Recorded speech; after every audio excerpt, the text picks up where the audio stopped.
murojaat qilmoqqa kechikdim rosti. Yuzimga bir qancha kulgular osdim. Ado bo'lmadalik xoyu havasda Allohim bir xilvat tilanib keldim.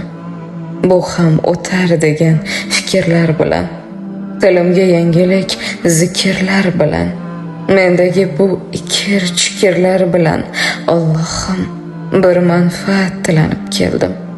Hiqildoqda turgan jabrlarim bor, kosalari to'lgan sabrlarim bor, tuyg'ularni ko'mgan qabrlarim bor.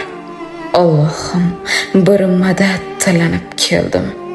Qo'limni ochgancha ming ohlar bilan, tana va ruhimdek guvohlar bilan, bo'yimdan balandroq gunohlar bilan Allohim bir jannat tilanib keldim.